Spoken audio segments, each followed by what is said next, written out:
November 5th, which was yesterday, was the anniversary of Matt Duchene being traded to the Ottawa Senators from the Colorado Oh, okay. Avalanche in that Uh, three-way trade. That, of course, also sent. Let me just. Bohem Byram. Yes, that sent the pick that turned into Bowen Byram, of course. Kyle Turris was sent to Nashville, and of course Nashville somehow also ended up with Colorado ended up with Samuel Girard, who was From such a big part of Nashville. that defense from Nashville. So Colorado, complete gangbusters there. That's annoying. It's what a great trade for a player that clearly just didn't want to be there anymore. We all remember the picture from training camp, but how do you look at the Duchene trade all these years later, considering what they ended up getting It's from him, been two. Vitaly Abramov, all that stuff? Well, here's the thing. If you go back, you look just at the three-way trade. Ottawa only got Duchene. Nashville only got Kyle Turris. Can I read you the things that Colorado got? Please do. Andrew Hammond. Okay, whatever. Sure, whatever. Shane Bowers, who's a prospect. I believe they just signed him last year. He's 20. He's a center. First overall pick in 2017. First rounder. First rounder. He's playing with the Eagles, their AHL team. Last year he played at Boston University. Let me continue. They also got a 2019 conditional first round pick, Bowen Byram, and a 2019 third round pick, Matthew Steinberg. That's just from Ottawa. Those four things were just from Ottawa. From Nashville, they got Vladislav Kamenev, who I've read was good. I don't know. He's played in the NHL. He's played in the NHL for 3 years. And then kind of gone back and forth to the AHL. They also got Sam Girard, who they just signed to a extension, and a second round pick in 2018, Philip Hallander.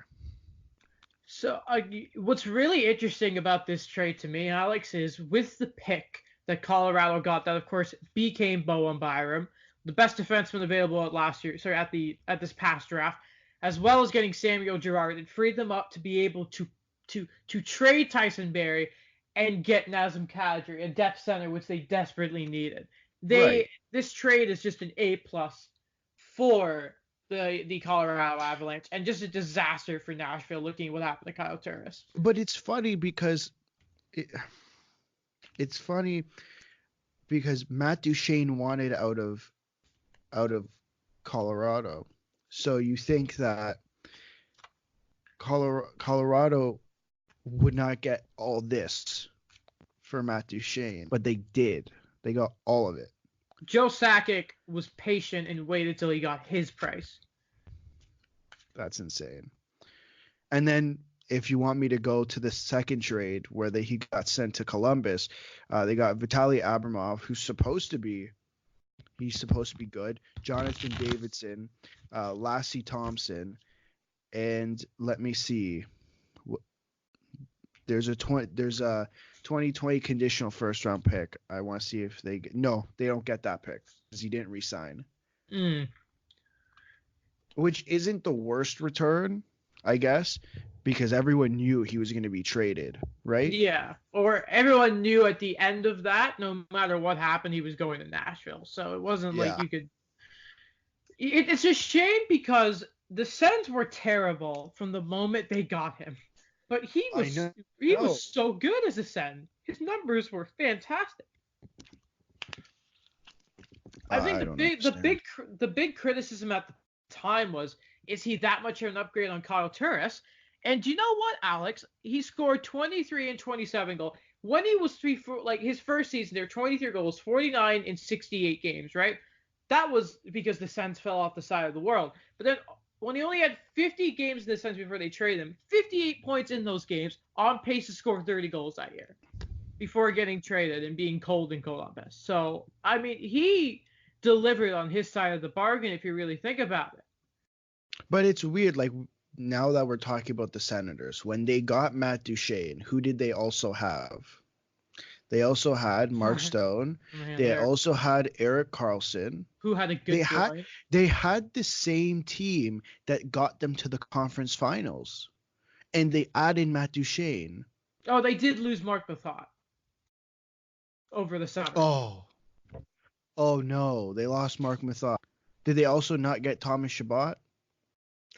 I believe he was. I don't know if Chabot was playing or it was his rookie year and he was a bit. Thomas Chabot played 63 games in 2017-18. Oh, you're right. In 25 points. Oh wow, yeah. No, the Sens are a disaster. Whoops. What do you give up? What did they give up in that trade that was of consequence? Other than the fourth overall pick. I mean, it's a fourth overall pick. No, I mean, other really, than the yeah, fourth no. overall pick, because when they traded that pick, who expected them to finish bottom of the league? No one. No one. The only thing they really gave up was Kyle Turris, and they upgraded on him with Duchene, so they didn't really give up anything. God, yeah, it makes you really think, oh boy, beside the fourth overall pick, which is terrible. Yeah, which is terrible, yes. The Preds didn't do too hot either. No, they gave up Sam Girard and got Kyle Turris, and the Kyle Turris is what? Is going to be their third line center, I guess. And is being paid $6 million to sometimes scratched. That's the thing. They signed him to that extension right away. Did they not?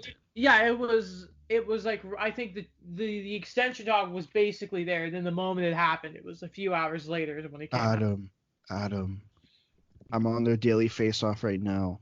Do you know where Kyle Turris is playing? Is he actually playing? Yes.